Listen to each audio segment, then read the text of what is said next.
Hello, everyone. It's Tonia with Tea with Tonia, and I am here today with Lynn Hord. I am so excited to share her with you all today.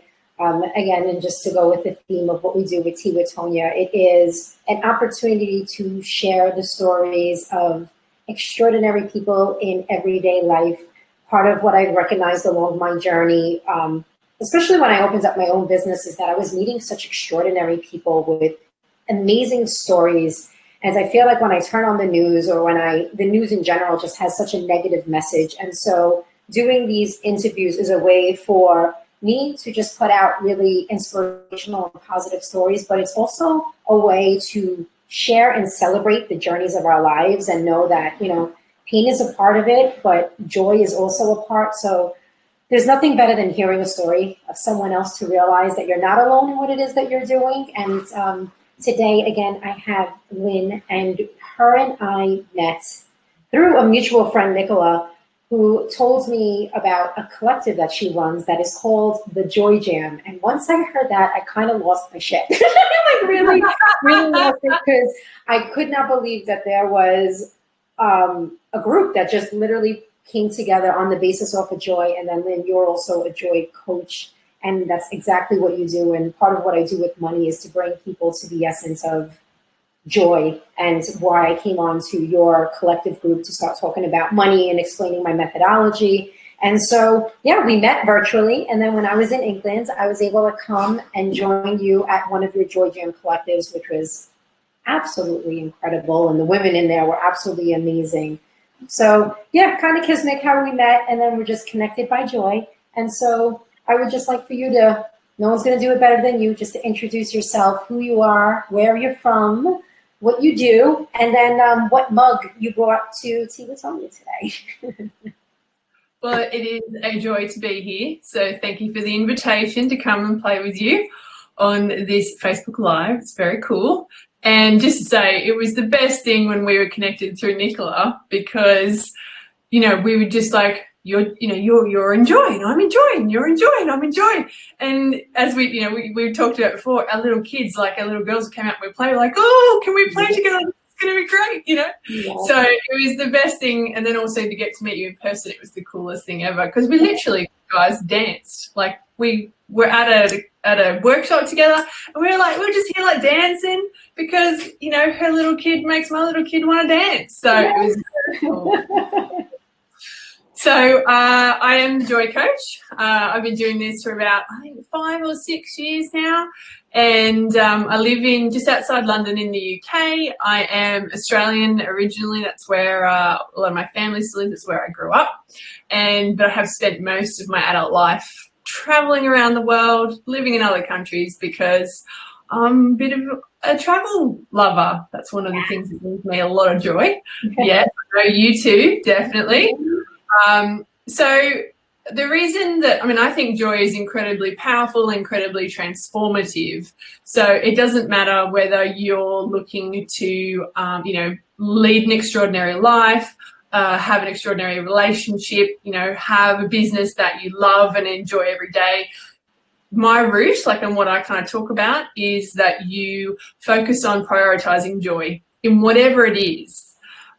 So a lot of the time I work with business women, because I believe if they can inject joy into their marketing, into their message, into the way they run their business, all of the things that we do, it actually can bring us such an incredible energy. And joy is an attractive energy. It is a flowing energy.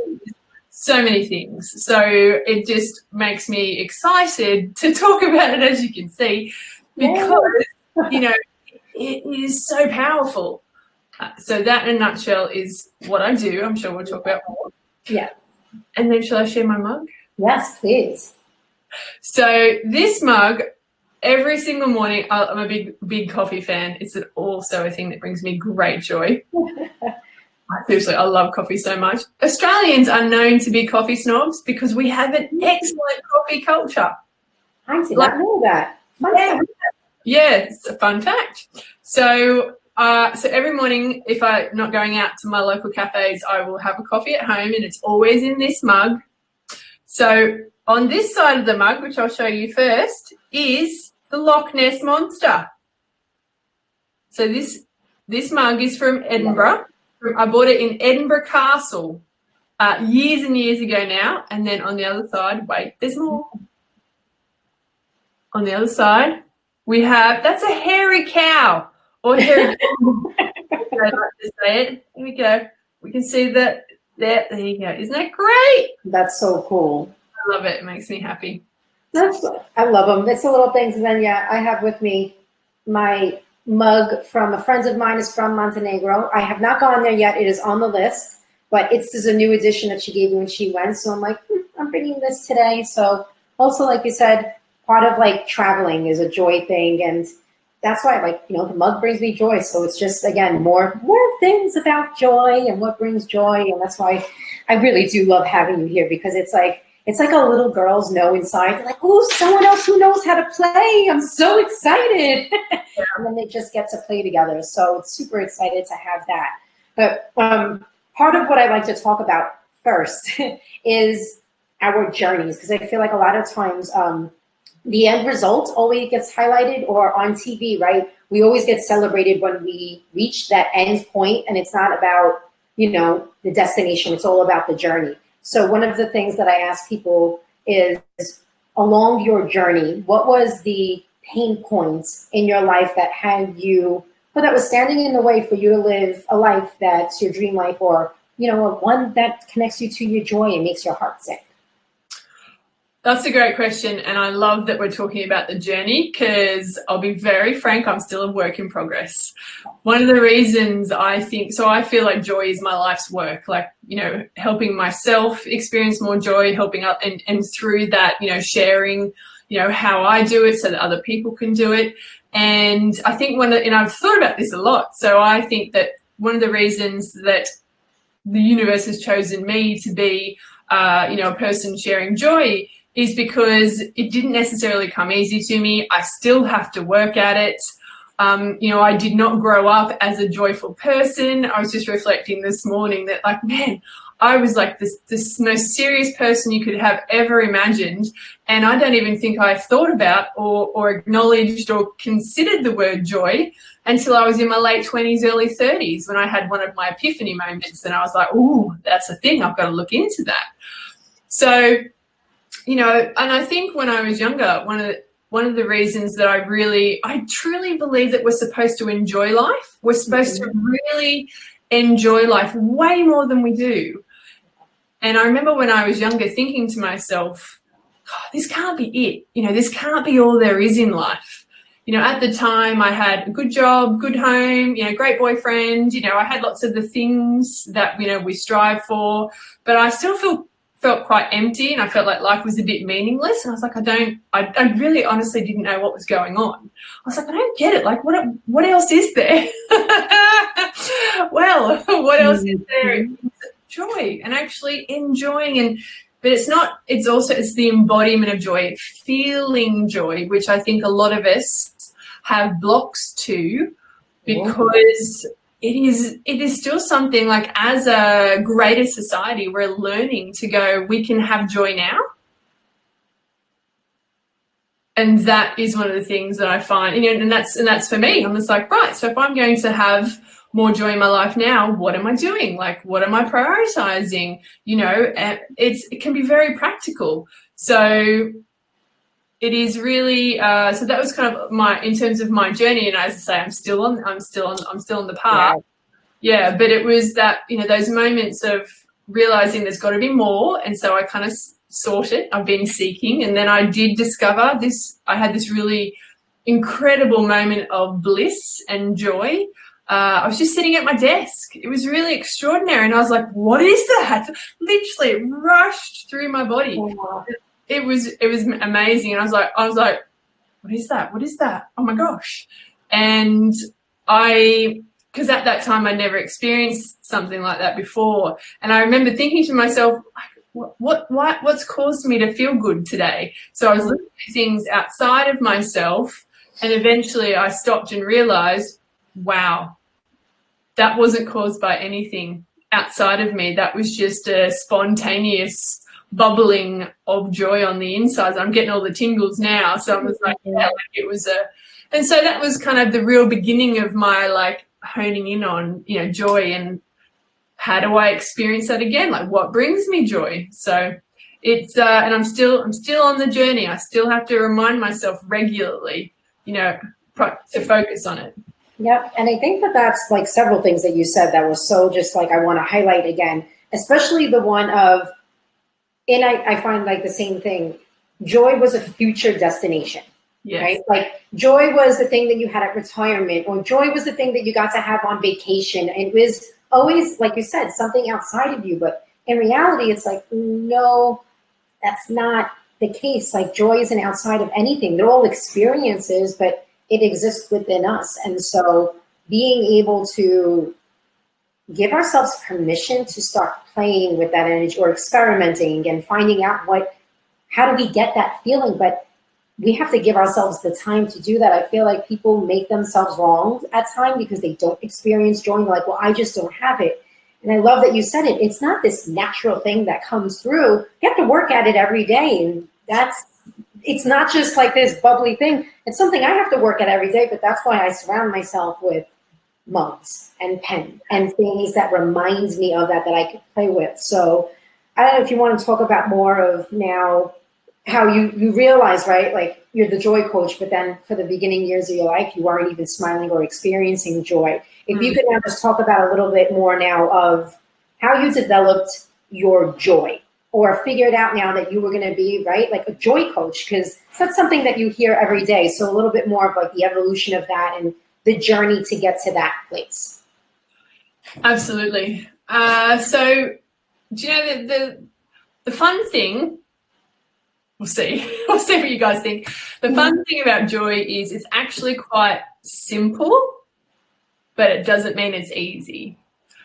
So, you know, when someone comes to me and they're like, you know, and sometimes, you know, people will come to me and they just have not experienced a connection with joy for like, could be years. It could be a really long time. So, you know, the first thing is you actually have to be open to the possibility that you can experience more joy. And one of the mottos I live by, because I do want to kind of highlight something that you said as well, is that concept that, you know, we're either joyful or we're not. And if we're not, we should feel bad because obviously we're not joyful, and, you know, making ourselves wrong because we haven't somehow figured it out, or, you know, we're not doing it right, that kind of thing. But it's like, the motto I live by when it comes to joy is my aim is more joy more of the time. Because, you know, you could be anywhere on a spectrum, you know, like, so where I am now is a long way from where I was 10 years ago. Hopefully it's a long way from where I will be in like 10 years from now. So in the way, you know, it's like everything in life that we want that we don't have, the way that we bridge the gap is by just taking small, gentle, you know, steps toward what we're looking for. So I really want guys, ladies and gentlemen and guys, everyone listening, I want them to really like take that away and know that, you know, the aim is not for you to be, you know, the most joyful, happy bunny like out there. It's just for you as an individual to be experiencing a little bit more joy every day. And, you know, throughout my journey, I figured, you know, I kind of have a 5-step process, a bit like yours. But the very first one is actually figure out what lights you up. That is the very simple first step. And, you know, one of the fun places to start is with the senses. Like that was the very first workshop I ever ran was helping people connect to joy through the senses. You know, because we don't necessarily think about it's being present to like what is here in the now. So I mean, that's the other thing to really kind of understand with joy is it's here in this moment. There is always joy available for you to be experiencing right now. But what we need to do as we go forward is actually open our eyes and really look for it. And, you know, it's like you talked about, you know, I surround myself with things. So one of the things, you know, I surround myself with beauty like you do, with mugs, you know, with I have wonderful stationery, which I love so much. And so all of those kinds of things. So it's figuring out what lights you up. Like I talked about travel. I know that travel lights me up. Yeah. You know, if I can't travel, I have what I call mini adventures. So it might be, I have mini adventures and they make me happy because I experience something new. It might be I just try a new coffee shop, you know, because the other thing I want people to realize that, you know, leading a more joyful life is not necessarily about money. You know, that can help you have like amazing experiences, 100%, but we don't want to limit ourselves to that idea that, you know, we need more money in order to have more joy. So you've got my heart on that one. I'm just like, yes, Lynn, yes. Yes, yes. So, so that's where I would start, is that's what I was thinking. That's where I would start, is kind of figuring out what lights you up. You know, you write a list. You know, it's a really fun thing to do. Hanging out, who do you love hanging out with? You know, who are the people that bring you joy? What are the things that you can surround yourself? What are the activities? You know, look, I love film. You know, like I am a Netflix queen. Seriously, I love a bit of Netflix. But I actually, you know, and rather than make myself feel guilty for that, though, I'm just like, but I love watching films. You know, so that's the first thing, is kind of recognizing that there's so much here right now, and having a look at, you know, what is in your life that does bring joy, and then prioritizing it, bringing it more into your life. Yep. And again, all of that. And also I think I love too, is like how you talked about the Netflix, and also not judging what it is that you like to do. But I think even more is, I know that people can use money as a reason why they can't have joy. Like you said, oh, it's a travel, but you need money to travel. But you said it perfectly. It's just doing it in your everyday life. Like go to a new cafe. It's simple little things. It doesn't have to be these grand things. It could just be, become a tourist in your own city, go to a park that you never went to before. Like there are these little easy things that you could do to just kind of, like you said, ignite the joy in your life. And if you wouldn't mind, I would love for you to just share a little bit about your five steps, if you wouldn't mind, to just kind of like teach people about joy right now. Yes. Gosh. You think you could do it? Is it possible? Okay, let's see how we go here. So step one is definitely know what lights you up. So it's a self-exploration, like get really curious about, you know, as an individual, what is it that you love and that brings you joy? And as we said, it can be big things, but generally joy is it truly is about the little things. The second step is honestly prioritizing them. And this is the step where I get stuck. Like I still get stuck here. I can give you the list of what I love, but every Sunday when I plan my week, I have to sit there and go, what fun thing are you going to be doing this week, Lynn? Because it doesn't necessarily happen unless I kind of plan it. The third one is, because that kind of gets the ball rolling, and then you'll notice, like, what's your resistance? So the third thing is kind of figuring out, it's the belief systems that we have around whether we deserve joy or we don't deserve joy. So that's definitely a step along the way. Is just notice what comes up for you, and see if you can bring in new beliefs that really support you receiving more joy into your life. I cannot remember what the fourth one is for the life of me. I can say what the fifth one is, though. We'll go right to the fifth, and then if the fourth one comes, we'll go back to the fourth. Exactly. And the fifth one is about expanding your capacity for joy, is how I talk about it. So once you've kind of got into the flow and you're experiencing, because joy is a felt sensation, it's something that we experience in the body. So as you build your capacity for joy, because the body is a container. So right now, you know, you might only be able to hold so much joy in your physical body. So as you get used to it, you know, and your body begins to go, oh, I like this, and it lets more in, then it's actually about how do I hold it longer? Like, how do I expand my capacity for it, and really stretching into those bigger areas in life where, you know, so we're talking about lots of the little things, there's plenty, but it's like then stretching into the much bigger things. And we talked about leading that dream life, or leading that your biggest version of your most joyful life. It's like it's like that mastery level of really, not that I think you can master joy, but that's how that's a way that everyone can understand it. So like, right, I've kind of got it, like I got it in my body and I kind of get how I can do it. How can I then expand it? Because when you get to that level, then you're actually radiating joy and you're shifting things around you as you walk through life. Like that's like really cool. Yeah, it's amazing. And I love that you talked about the expanding. I remember reading the book, The Big Leap. I forget who the author is because I will butcher the name, so I won't. You could just look up The Big Leap and it'll come up. But they talk about that, about the rubber bands, and that literally our bodies are built that way. So it helped me with this also. It's a practice. It's not just like people don't wake up joyful. Again, it's a daily practice, and you have to learn how to expand that rubber band in order to create that. And it just sort of was really nice to get that permission to know that it's not this natural thing, but yet it's like a muscle that needs to be worked as well, because I just didn't have that around it. So I love that. Was a huge, yeah, absolutely. That was a huge book for me. Gay Hendricks is the author. Yeah, anyone watching, if you haven't read it, The Big Leap is amazing, because that was my first understanding of the same thing.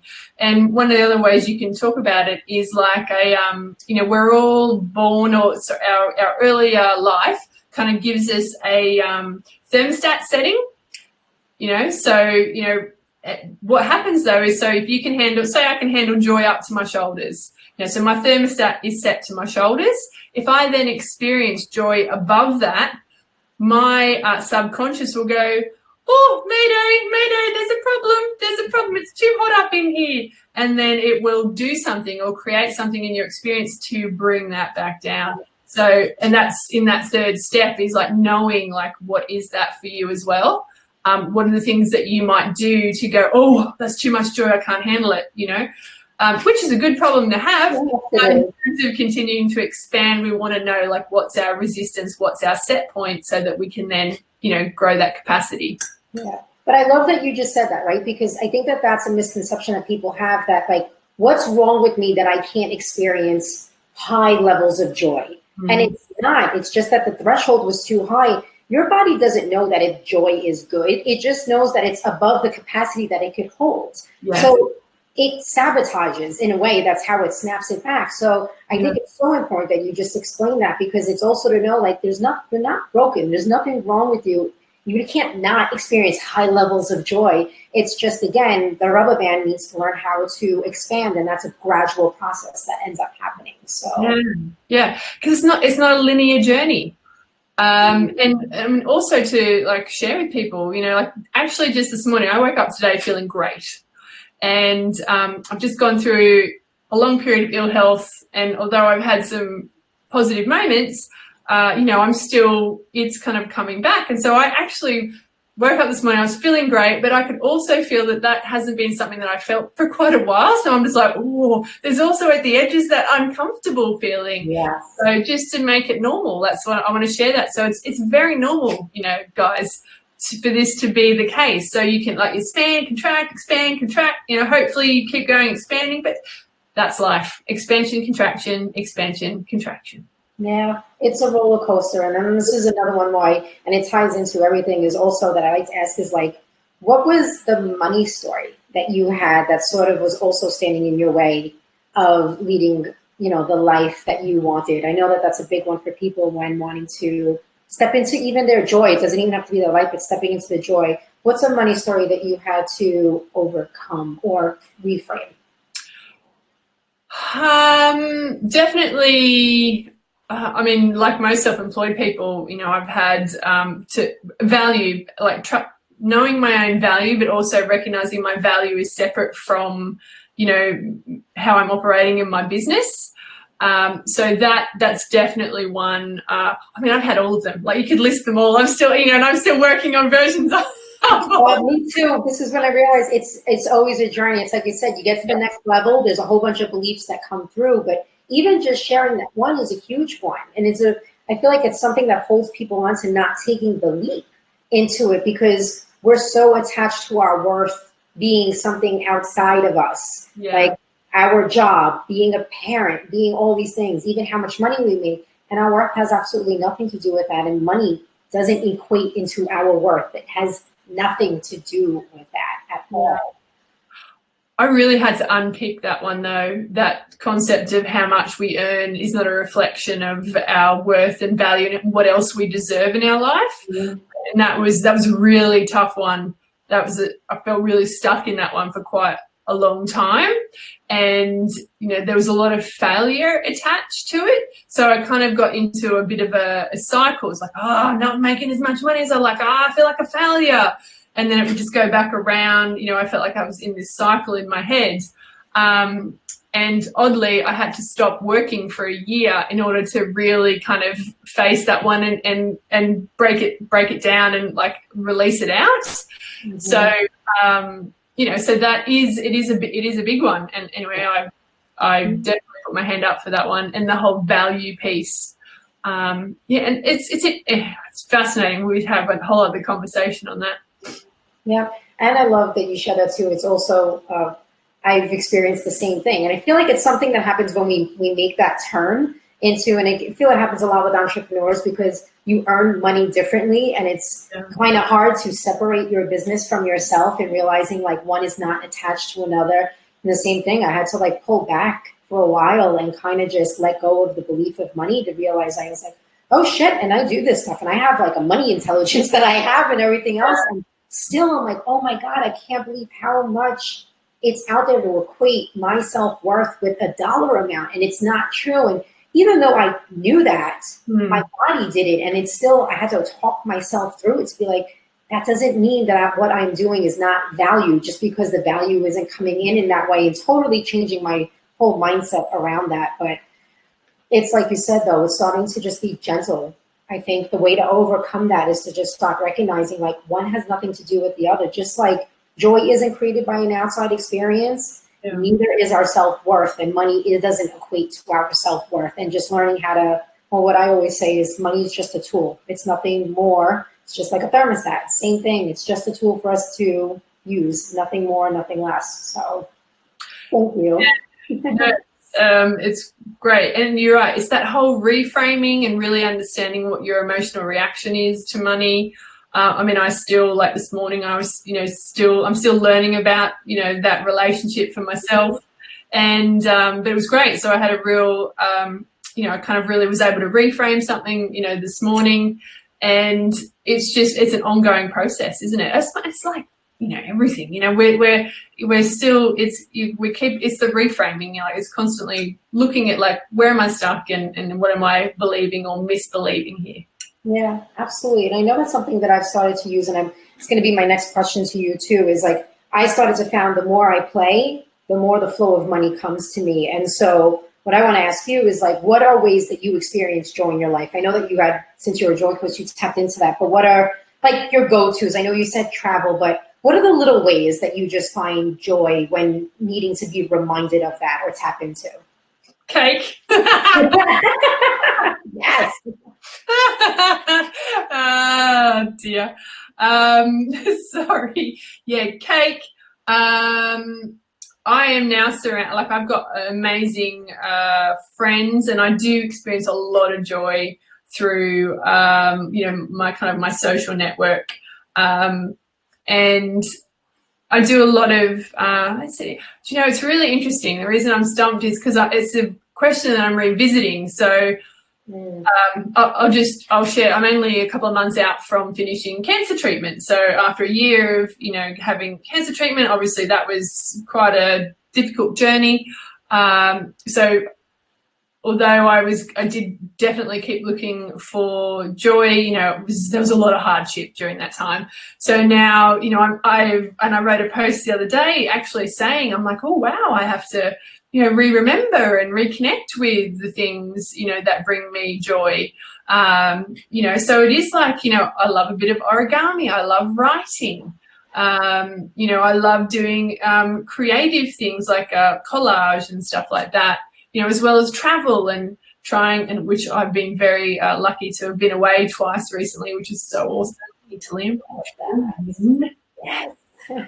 Yes. And just, spending quality time with people I love, like that, honestly, that brings me a lot of joy. So, you know, it's interesting. Like, so I'm coming back around and going like, you know, are the same things still bringing me joy, and what else is now in there for me? So it's an evolving thing. Yeah. Which is amazing. Thank you so much for sharing. And I'm going to ask something else that I found out while I was in England with you, while I was with the Joy Jam, and it's changed the form because it was supporting you when you had chemo. But I just loved learning this about you, that you were doing the Joy Jam while in doing your chemo, and also having that because it was also what supported you. And I would just love to hear a little bit more of that, because I know a lot of people, you know, here you are talking about joy, and yet you wouldn't think that you went through what you went through. And a lot of people are going through what you have. And so I think it would be really cool to just touch on the motivation that you had in leaning on other people that then helped you through your journey of that, and just maybe sharing a little bit of that for anyone who's going through that journey, because you could speak directly to that because you've gone through it. Yes, so the Joy Jam Sessions is a London networking group, and I was also running something called the Joy Jam Collective, which was a membership group on the back of that. And I had literally started it, I think it was a month, two months before I got diagnosed with breast cancer in, it was August last year. And I know now that I'm pretty sure I created that group so that it could support me on an energetic level, like as I was going through chemo, and I had a really large operation and radiation therapy after that. And I put a couple of posts in the group, you know, along the way, because I have never experienced such community, such support. So I mean, I kept running it because it was something small that I could kind of keep doing. It kept me motivated, you know, kept me connected. I think that was the other thing as well, connected with this community of women. And they are my tribe. Like, I love them, so much. And throughout, you know, anyone who goes through kind of that kind of experience knows you have to ask for help. And like most people, I really did struggle beforehand. Look, I'm not saying it's easy now, but I really got to a point where I was like, you know what? I'm going to ask for help. I know it's going to show up some way, somehow. And the women just rallied around me, and I felt such love. And there were months when I couldn't run the events, you know, so they stepped up. I said, like, would somebody be willing to run the events? So that, you know, and people put their hands up and they ran the events for me. And it was really, I mean, it is such a, you can feel it within the group. It has really bonded us in such a unique way. And it was an extraordinary experience, you know. It's still quite close that I'm finding the language and the words to describe what that was like, but really amazing. And, you know, for me, just kept me buoyed, and it kept me connected. As I said, gave me something to do, and just, you know, felt loved, and, you know, like I was moving things forward, I guess, from a business perspective, but it wasn't really about that. Well, thank you for sharing that. I just feel like I'm just bursting right now as I hear that, because I know that so many people go through that. And I think something that's coming through a lot that I've been hearing a lot is the power of community, and what it does, and just asking for the help and how difficult that could be in our lives. It's sort of like you started off when we just started, how, you know, in the beginning of your life, there wasn't much joy and everything else. And I feel like there's these beliefs that we grew up with, and like, part of it is like not asking for help or doing it all on our own. And Joe, just thank you so much for your vulnerability and sharing that, and just talking about the power of community, because I do feel like that's how we take on, you know, the world that way. And just even little things in our life, it really does offer up like support and love. Like it's the way to bring joy in a really easy way. Like, we don't have to create joy all on our own. Like, no, it's so much more fun to play with someone else than to play by yourself. Not that there's anything wrong with it, but it then just makes it, I think that that's where the ease starts to come in, is letting other people in. Absolutely. And the interesting thing about community is, I mean, you and I hang out with women who really get it. You know, when we are in community with each other, when we're in collaboration, we really are able to achieve more. You know, it raises our spirits and our energy and our vibration when we're together. And I mean, the flip side to think about that is, one of the things I often hear is people feeling isolated in their business. But it's not even just that. I was thinking about it the other day. You know, loneliness can be a real barrier to joy. So, you know, I would really encourage people, like, one of the ways that I do think that, you know, we all could experience joy more easily is if we made the effort to go and connect. You know, you know, it could be like with the people that you already know, like reaching out to your friends if you're, you know, just to connect with them. But it's also because, you know, I mean, as a single person, it's a little bit different. So you do have to, like, go outside of your house in order to, you know, connect with the, you know, so it's just also that, you know, because I know that that can get in the way for people. It doesn't matter if it's in business or career or relationship. It's like that feeling of loneliness, which I hear about a lot, or feeling of isolation. So community is the answer to that. You know what I mean? So create your own, guys. You know, go out there and, you know, 2 people as a community. So go out there, you know, go out there, yep. You know, connect.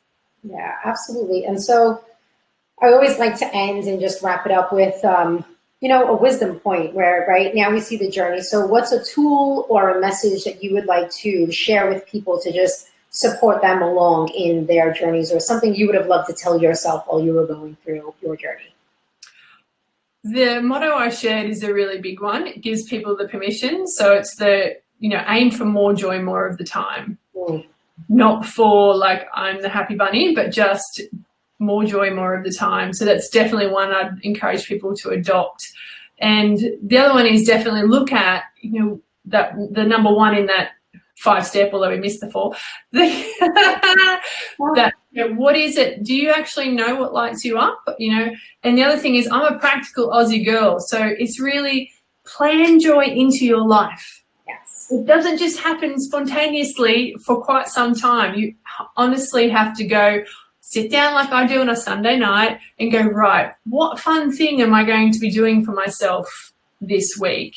You know, what is the one thing I'm going to put in here that's going to bring me joy? And that way it becomes a habit, guys. And that's what we're trying to do. We're trying to create a joy habit. Yes. Oh, love it.